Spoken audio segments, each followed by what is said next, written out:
Hello दोस्तों सबसे पहले आप सभी को गुड मॉर्निंग। दोस्तों आज हम लोग आपके सामने मार्गदर्शन आर के क्लासेस के इस यूट्यूब चैनल्स पे आज हम लोग क्लास 12th के जो कि इस बार 2021 में एग्ज़ाम होने वाला है बोर्ड एग्ज़ाम्स, उसके हिंदी जिस बुक हिंदी का नाम है दिगंत, जो कि 100 मार्क्स का इस बार से आ रहा है, पिछले साल से आ रहा है। मतलब कि यानी आपके बोर्ड ने 50 मार्क्स के ऑप्शंस हटा दिए हैं। यानी आपका लैंग्वेज सब्जेक्ट की बात करते हैं तो 100 नंबर इंग्लिश और 100 नंबर का हिंदी आ रहा है।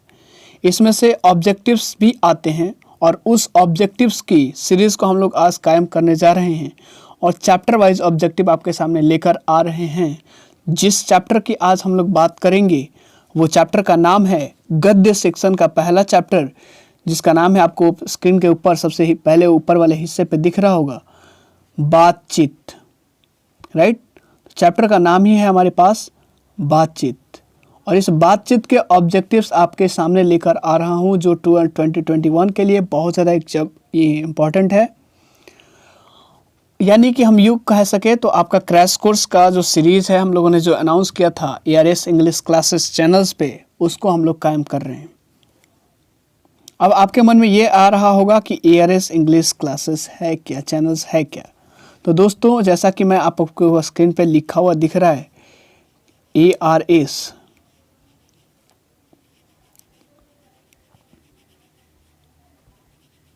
इंग्लिश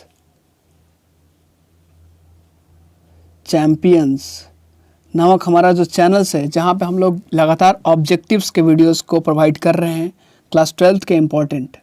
राइट, और यहाँ पे सिर्फ और सिर्फ इंग्लिश के ऑब्जेक्टिव्स प्रोवाइड किए जा रहे हैं, यहाँ पे उसके समरी प्रोवाइड किए जा रहे हैं ताकि आपको ज़्यादा से ज़्यादा मार्क्स ऑब्टेन कर सकें। मतलब बोर्ड के एग्ज़ाम से पहले हम लोग ज़्यादा से ज़्यादा ऑब्जेक्टिव्स आप तक पहुँचाने का कष्ट कर रहे हैं, कोशिश कर रहे हैं। लेकिन हिंदी के वीडियोज़ आपके मार्गदर्शन के क्लासेस के चैनल्स पर ही मिलेंगे।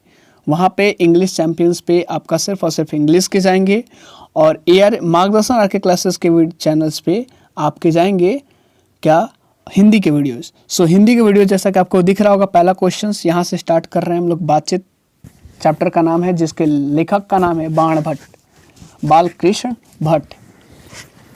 इसके ऑब्जेक्टिव्स हम लोग स्टार्ट कर रहे हैं। सो ज़्यादा वक्त नहीं करेंगे। हाँ, ऑब्जेक्टिव्स आपको इंग्लिश के अगर चाहिए, समरी चाहिए तो आप ARS इंग्लिश चैम्पियंस को आप लोग सब्सक्राइब कर सकते हैं। नीचे मैं उसका लोगो नीचे दिख रहा होगा आपको और आपके लिंक डिस्क्रिप्शन बॉक्स में आपको लिंक उस चैनल्स का दे दूंगा, आप वहाँ पे सर्वाइव कर सकते हैं। Thank you so much. Start करते हैं। आपका पहला क्वेश्चन कह रहा है कि बालकृष्ण भट्ट का जन्म कहाँ हुआ था, कब हुआ था, ये पूछ रहा है। बालकृष्ण भट्ट का जन्म हुआ था क्या, कब? पहला क्वेश्चन ऑप्शन आपके पास है 23 जून 1884 को। दूसरा है ऑप्शन आपका 23 जून 1844 को। तीसरा है जून आपका 20 जुलाई 1902 को। और चौथा ऑप्शन है हमारे पास 18 सितंबर 1934 को। इन चारों ऑप्शंस में से कौन होगा आंसर्स? कोई ना कोई एक ही आंसर्स होगा। सो पहले क्वेश्चंस का आंसर है हमारे पास 23 जून 1884। याद रखेंगे, आपके पहले क्वेश्चंस का आंसर होगा 23 जून 1884। ये पहला, अगर आप बुक आपने पढ़ा होगा तो बुक आपको पता होगा कि पहला चैप्टर्स आपका उन्हीं के द्वारा लिखा गया है, बालकृष्ण भट्ट के द्वारा। और सॉरी, आंसर्स आपका गलत है। आंसर्स आपके पहला क्वेश्चन का आंसर गलत है। इसका आंसर होने वाला है क्या, 23 जून 1944। ये करेक्ट आंसर्स है आपके, 100% करेक्ट आंसर्स है 1844, 23 जून। क्लियर है दोस्तों? मतलब कि पहले क्वेश्चन का आंसर होने वाला है 23 जून 1844। याद रखेंगे, 1884 नहीं होगा, 1844 जून डेट था आपका 23 जून। राइट। सो दोस्तों पहले क्वेश्चन का आंसर हमारे पास मिल गया 23 जून 1844। और आपको यही पे एक बता देता हूँ आपको आंसर्स, इनकी मृत्यु हुई थी 20 जुलाई 1914 को। यानी कि जन्म आपको यहाँ पे क्वेश्चंस में दिख गया, यहाँ पे ये आंसर्स रहा, और मृत्यु आपका ये रहा। ये आपका जन्म है और ये आपका निधन है। ये क्या है? आपका निधन है, राइट। ये निधन आपका दे दिया, राइट। पहला क्वेश्चन में आपका दो क्वेश्चन मिल गए। चलिए दूसरा क्वेश्चन कह रहा है कि बालकृष्ण भट्ट किस युग के निबंधकार थे? बालकृष्ण भट्ट किस युग के निबंधकार थे? तो इसका आंसर होने वाला है आपका भारतेंदु युग के निबंधकार थे। किसका? भारतेंदु युग। सो इसका करेक्ट आंसर होने वाला क्या? B, right. चलिए तीसरी चीज बात करते हैं हमारे पास, मनुष्य की बातचीत का उत्तम तरीका क्या है? आपको सारे के सारे क्वेश्चंस आपको आंसर्स देने हैं आपके बुक के जो चैप्टर्स है बातचीत, उसके हिसाब से। कह रहा है कि मनुष्य की बातचीत का उत्तम तरीका क्या है? तो इसका आंसर्स अगर आपके बुक के हिसाब से दी जाए तो तीसरे का आंसर्स होगा आपका अवाक होकर अपने से बातचीत करना। अवाक होकर अपने से बातचीत करना। सो तीसरे क्वेश्चन का आंसर हमारे पास है क्या? डी। तीसरे क्वेश्चन का आंसर हमारे पास क्या है? डी, यानी कि ये वाला ऑप्शंस। सो इसके साथ चलते हैं चौथे क्वेश्चंस पे। बहुत ही इंपॉर्टेंट क्वेश्चन होने वाला है और 30 से 32-35 क्वेश्चन करने वाले हैं यहाँ पे। सो चौथा क्वेश्चन हमारे पास है, संवाद में सबसे महत्वपूर्ण क्या है? संवाद में सबसे महत्वपूर्ण क्या है? क्या होगा? तर्क होगा, जिज्ञासा, आत्मीयता, या फिर प्रवाहपूर्ण भाषा? तो क्वेश्चंस का आंसर होगा यहाँ पे आत्मीयता। मतलब वहाँ पे आत्मीयता होनी चाहिए, तब जाके वो कंप्लीट होगा, वो संवाद महत्वपूर्ण होगा, राइट। सो संवाद में सबसे महत्वपूर्ण क्या है? आत्मीयता। यानी इसका आंसर होने वाला हमारे पास क्या? सी, यानी कि ये वाला ऑप्शंस। सो चौथा क्वेश्चंस की तरफ पहुंचते हैं हमारे पास। कह रहे बालकृष्ण भट्ट ने कौन सा मासिक पत्र निकाला था? ये मिसप्रिंट है यहाँ पे, ये था होगा।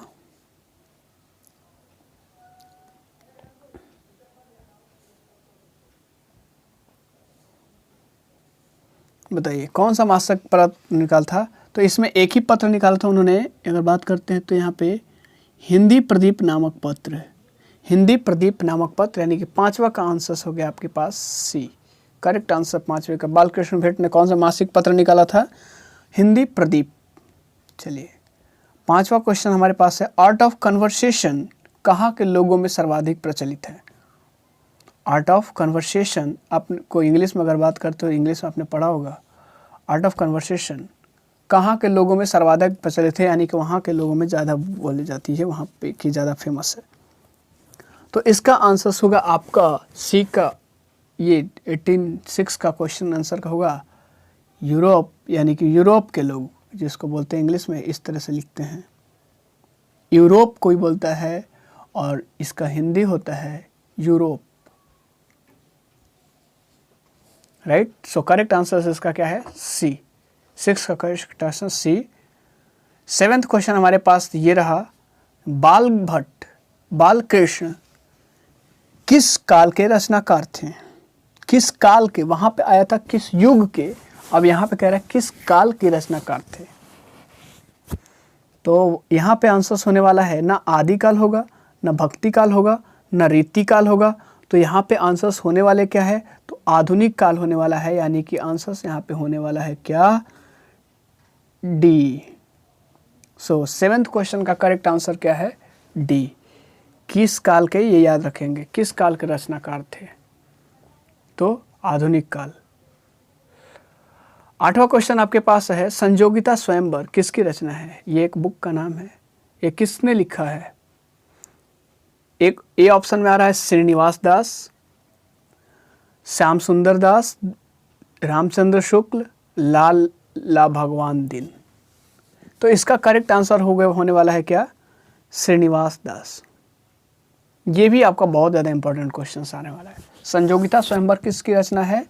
तो श्रीनिवास दास की रचना है। याद रखेंगे ये चीज़, श्रीनिवास दास। 8 संयोगिता स्वयंवर। नेक्स्ट क्वेश्चन आपके पास आ रहा है, याद रखेंगे, बुक के नाम याद होना जरूरी है। कह रहा है कौन सी कृति बालकृष्ण भट्ट की लिखी हुई नहीं है? याद रखेंगे यहाँ पे लिखी हुई नहीं है क्वेश्चन पूछ रहा है, लिखी हुई है नहीं। आप अगर यहाँ पे क्वेश्चन पढ़ेंगे, जल्दी से पढ़ने की कोशिश करेंगे तो लिखेगा कौन सी कृति बालकृष्ण भट्ट की लिखी हुई है, लेकिन यहाँ पे लिखी हुई नहीं है। तो यहाँ पे करेक्ट आंसर क्या होगा? आपके 9वां क्वेश्चन का करेक्ट आंसर होगा क्या? प्रभावती।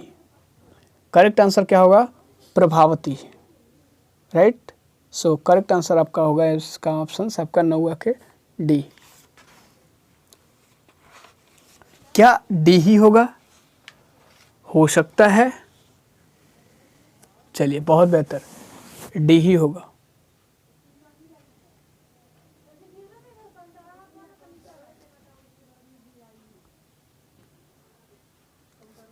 टेंथ क्वेश्चन की अगर बात करते हैं तो कह रहा है कौन सी कृति बालकृष्ण भट्ट की लिखी हुई है? यहाँ पे से अगर क्वेश्चन कह रहा है 10वां क्वेश्चन से अगर बात करते हैं तो कौन सी कृति बालकृष्ण भट्ट की लिखी हुई है? यहाँ पे पढ़ने की कोशिश कीजिएगा। यहाँ पे ऑप्शंस कह रहा है कौन सी कृति आपकी लिखी हुई नहीं है, वहाँ पे पहले क्वेश्चन में था, और यहाँ पे है आपका कौन सा कृति बालकृष्ण भट्ट की लिखी हुई है, इसमें से किसको उन्होंने लिखा है। तो 10वां का आंसर होगा आपका, 10वां का आंसर करेक्ट आंसर होगा रेल का विकट खेल। रेल का विकट खेल। क्लियर बात? रेल का विकट खेल जो था इन्हीं की रचना थी। चलिए आगे की तरफ बढ़ते हैं।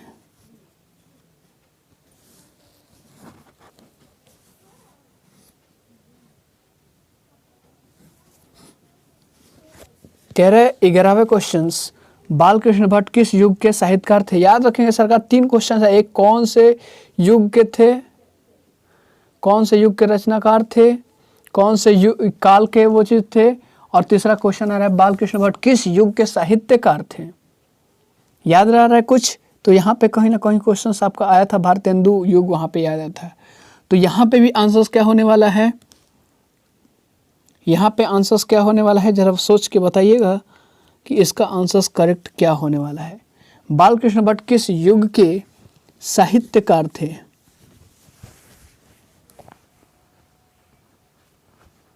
बहुत ही जबरदस्त दिया हुआ है यहाँ पे। तो ये कहीं ना कहीं इसका आंसर होने वाला है वही जो पहले हम लोगों ने देखा था, भारतेंदु युग के। याद रखेंगे कहीं ना कहीं यहाँ पे प्रेमचंद युग दिया रहता है, लेकिन प्रेमचंद युग नहीं होगा, वे भारतेंदु युग के आपके एनसीईआरटी लाइन में ही है। क्या लाइन है? वे भारतेंदु युग के प्रमुख साहित्यकारों में से हैं। इसका मतलब ये भारतेंदु युग के साहित्यकार थे। राइट। चलिए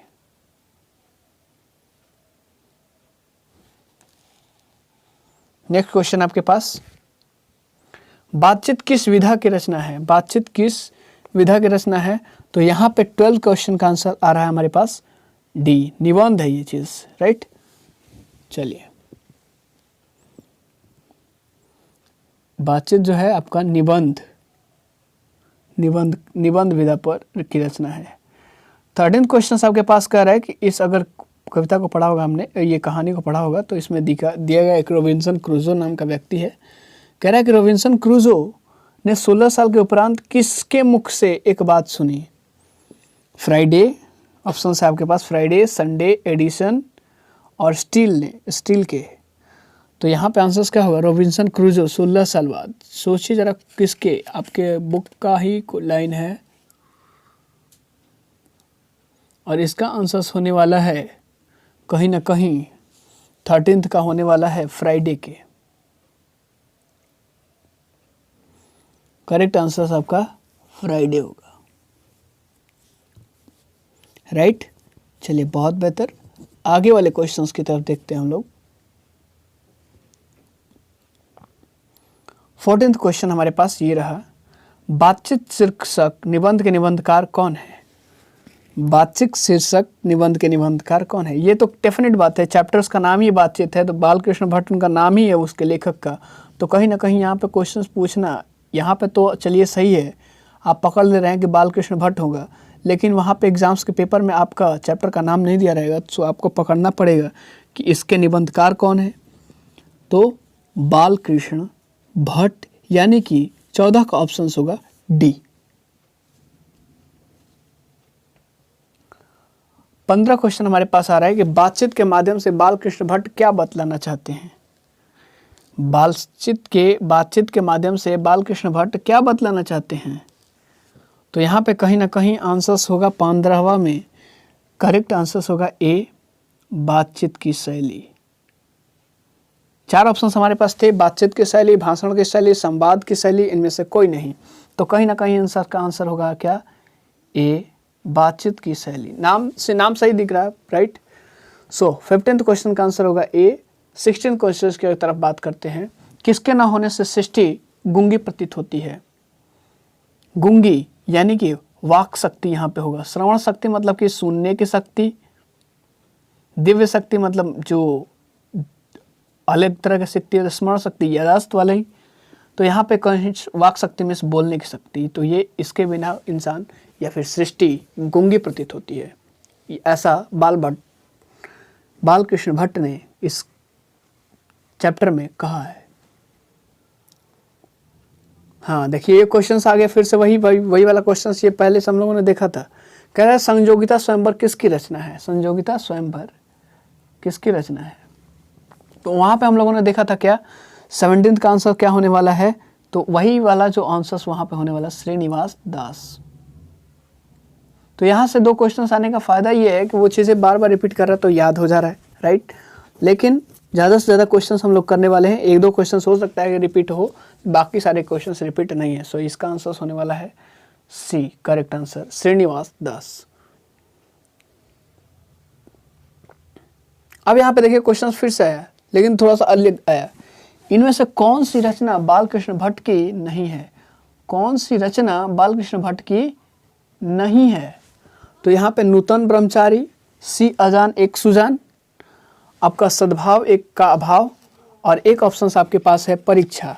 और इनमें से आपको बताना है कि इसमें से कौन सी रचना उनकी नहीं है, बालकृष्ण भट्ट की नहीं है, राइट। तो इसमें से आपका आंसर होगा सद्भाव का अभाव नहीं हो सकता है, क्योंकि ये इन्हीं की रचना है, उपन्यास है इनका। दूसरी चीज़ 100 अजान एक सुजान, ये भी उनका उपन्यास लिखा हुआ है। नूतन ब्रह्मचारी नहीं होगा, क्योंकि नूतन ब्रह्मचारी इन्हीं की लिखी हुई चीज़ें हैं। तो यहाँ पे आंसर्स होने वाले हैं क्या? परीक्षा। परीक्षा इसका इनका लिखा हुआ नहीं है। सो करेक्ट आंसर होगा आपके पास डी। चलिए 18th का क्वेश्चन का आंसर हम लोगों ने क्या देखा? डी। 19th क्वेश्चन कह रहा है कि कौन सी रचना बालकृष्ण भट्ट की है, इनमें से कौन सी रचना उनकी है? तो ये चीज़ हम लोगों ने वहाँ पे भी देखा था, और ये क्वेश्चन फिर से रिपीट किया है और सेम क्वेश्चन का आंसर लेकर आया है। रेल का विकट खेल, यानी कि ऑप्शन हमारे पास है ए, राइट। रेल का विकट खेल इन्हीं के द्वारा लिखी गई बुक है। तो दूसरा आंसर होगा नहीं, क्योंकि 4 ऑप्शंस में से एक है। अगर 2 आंसर देता है तो भी आपको मार्क्स मिलने वाले हैं, क्योंकि इनकी रचना है। चलिए 19th का आंसर हो गया क्या? ए। 20th क्वेश्चन आपके पास आ चुका है, और 20th क्वेश्चन में कह रहा है कि भट्ट जी को किसने अंग्रेजी साहित्य के एडिशन और स्टील की श्रेणी में रखा है? भट्ट जी को, बालकृष्ण भट्ट को किसने अंग्रेजी साहित्य के, इंग्लिश लिटरेचर के एडिशन और स्टील की श्रेणी में रखा है? किसी व्यक्ति ने इनको ये चीज़ कहा था। तो ये कौन सा आंसर होने वाला है 20th का? 20th यानी कि 20वां का आंसर होने वाला है रामचंद्र शुक्ल, यानी कि इन्होंने ही इनको बोला है कि आप अंग्रेजी साहित्य के एडिशन और स्टील हैं। क्लियर बात?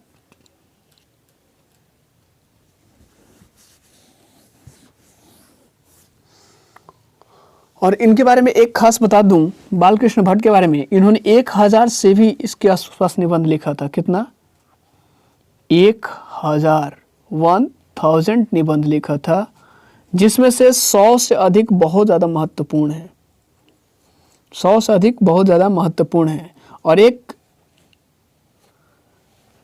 याद रखेंगे, इसमें से 1000 से ज़्यादा निबंध लिखे थे, उसमें से 100 से ज़्यादा इनका क्या है था, बहुत ज़्यादा इम्पोर्टेंट है, बहुत ज़्यादा महत्वपूर्ण रखता है।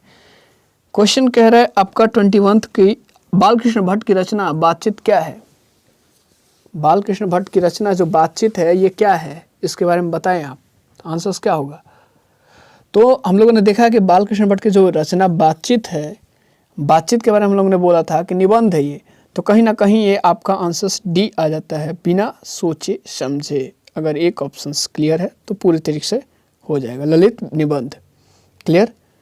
अब हमारे पास आ जाता है 22nd question, that is important, very important, जो आपके लिए बहुत ज़्यादा इंपॉर्टेंट है, बहुत ज़्यादा महत्वपूर्ण है। तो दोस्तों कह रहे हैं कि बालकृष्ण भट्ट किस युग के निबंधकार थे? याद कीजिए, फिर से क्वेश्चन रिपीट किया, थर्ड टाइम क्वेश्चन रिपीट किया था। किस युग के निबंधकार थे? 22 क्वेश्चन का आंसर होने वाला है भारतेंदु युग। जितने बार क्वेश्चन पूछेगा उतने बार हम लोग ये आंसर्स देंगे, भारतेंदु युग, भारतेंदु युग, भारतेंदु युग। यानी कि आंसर्स इसके अनुसार, इस क्वेश्चन के अनुसार बी होगा। चलिए नेक्स्ट क्वेश्चन है आपका 23rd क्वेश्चन कह रहा है मनुष्य की बातचीत का उत्तम तरीका क्या है? ये भी क्वेश्चन आया है कहीं ना कहीं, 23rd क्वेश्चन आपका आया हुआ है।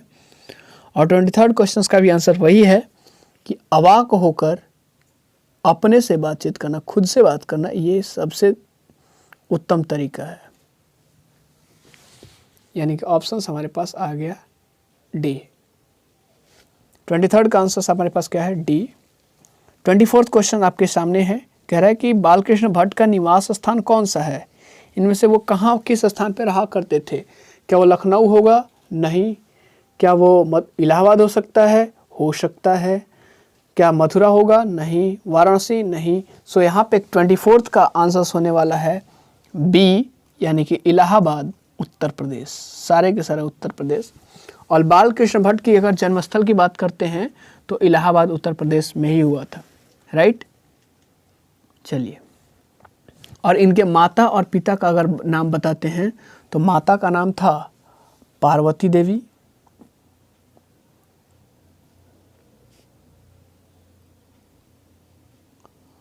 और पिताजी का नाम था, माता का नाम था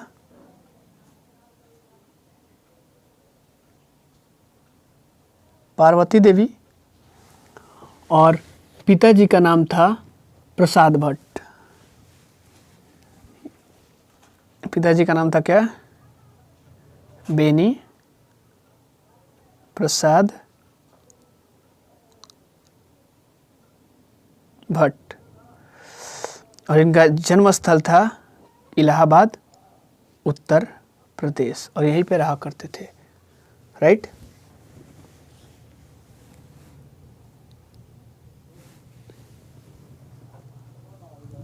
पिताजी इनके क्या थे?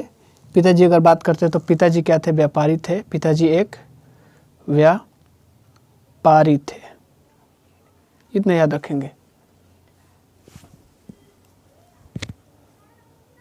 नेक्स्ट क्वेश्चन आपके पास बोल रहे हैं हमारे पास, अब हमारे पास 25th क्वेश्चन, यानी कि हम लोग 5 क्वेश्चंस और पीछे हैं अपने चैप्टर से, राइट। 25th क्वेश्चन कह रहा है हमारे पास कि बालकृष्ण भट्ट ने हिंदी प्रदीप नामक मासिक पत्रिका निकालना कब प्रारंभ किया? आपको पता है, इससे पहले सेकंड क्वेश्चन या थर्ड क्वेश्चन में हम लोगों ने ये देख लिया था कि उन्होंने कौन से मासिक पत्रिका निकाला था, जिसमें हम लोगों ने बात किया था हिंदी प्रदीप। और कह रहा है कि अब कब से निकालना शुरू किया था? हिंदी प्रदीप नामक जो पत्रिका था वो कब से निकालना शुरू किया था? तो ये चीज़ आपको पता है।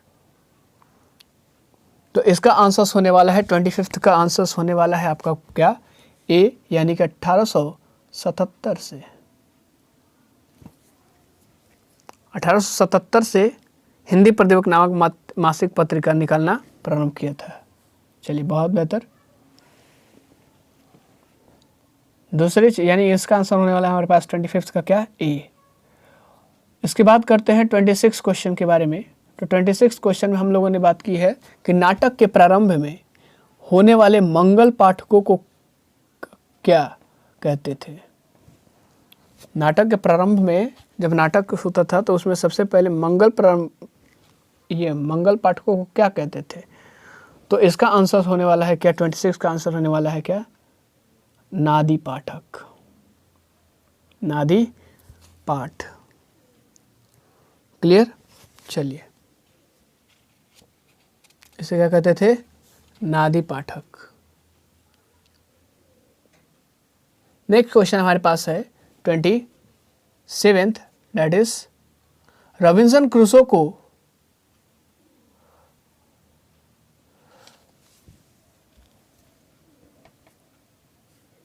कह रहा है कि रॉबिन्सन क्रूसो को, क्रूसो होगा यहाँ पे कहीं ना कहीं, क्रूसो को कब तक मनुष्य का मुंह देखने को नहीं मिला। यहाँ पे आंसर क्या होने वाला है, 16 वर्ष तक। 16 वर्ष तक इसका करेक्ट आंसर होने वाला है, 16 वर्ष तक उसको उस मनुष्य का मुख देखने को नहीं मिला था। राइट, यानी कि 27 का आंसर होगा शी, दैट इज 16 ईयर्स। इससे रिलेटेड एक और क्वेश्चन था जो शुरू के पेज में हम लोगों ने देखा था। और 28 क्वेश्चन आपके सीरीज में ये है कि बोलने से ही मनुष्य के रूप का साक्षात्कार होता है। बोलने से ही मनुष्य के रूप का साक्षात्कार होता है, ये एक स्टेटमेंट है, किसने कहा था। तो 28 का आंसर होगा, 28 का आंसर होगा क्या, B, that is Big Johnson. Right, चलिए आंसर होने वाला है बी। और कह रहा है कि असल बातचीत सिर्फ दो व्यक्तियों में ही हो सकती है, यह किसका मत है। अगर असली बातचीत करना है तो आप दो व्यक्तियों में ही हो सकती है, यह किसने कहा था, किसका मत था, किसका आइडियाज था। तो इस 29th क्वेश्चन का आंसर होने वाला है एडिसन। एडिसन ने कहा था ये चीज़। दोनों के दोनों काफ़ी अलग क्वेश्चंस है और दोनों का आंसर्स भी अलग है। राइट, और आपके पास 38 क्वेश्चन है और 38 क्वेश्चन का है आपके पास कि बातचीत से मन किस प्रकार का हो जाता है। क्या क्रोधपूर्ण, नहीं। भारी और बोझिल, हो भी सकता है। दोष मुक्त, नहीं। इनमें से कोई नहीं, ये नहीं हो सकता है। तो यहाँ पे करेक्ट आंसर होगा 30 का करेक्ट आंसर क्या होगा आपका, क्या होगा, भारी और बोझिल होगा क्या, या क्रोधपूर्ण होगा, या फिर आपका दोषमुक्त होगा, या फिर आपका इनमें से कोई नहीं होगा। क्या होगा, बातचीत करने से क्या हो जाता है, बातचीत करने से हमारा मन जो होता है वो भारी और बोझिल हो जाता है। यानी कि इस क्वेश्चन का आंसर होगा हमारे पास बी। क्लियर। चलिए, दोस्तों याद रखेंगे, हिंदी की वीडियोस, हिंदी के ऑब्जेक्टिव्स के वीडियोस इस चैनल्स पे आ रहे हैं। और आपको इंग्लिश के जितने भी ऑब्जेक्टिव्स आपको चाहिए तो इस वीडियोस के लिंक बॉक्स में, यानी कि डिस्क्रिप्शन बॉक्स में आपको लिंक दिया रहेगा। और आपके चैनल्स पे, मार्गदर्शन के क्लासेस के चैनल वाले सेक्शंस पे आपको उसका लिंक दिया रहेगा। वहाँ पे आप टैप करके आप वीडियोस देख सकते हैं, वहाँ से सब्सक्राइब कर सकते हैं ताकि आपको उससे रिलेटेड जितने भी वीडियोस हैं आपको मिलते रहें। Right, so it's all for today.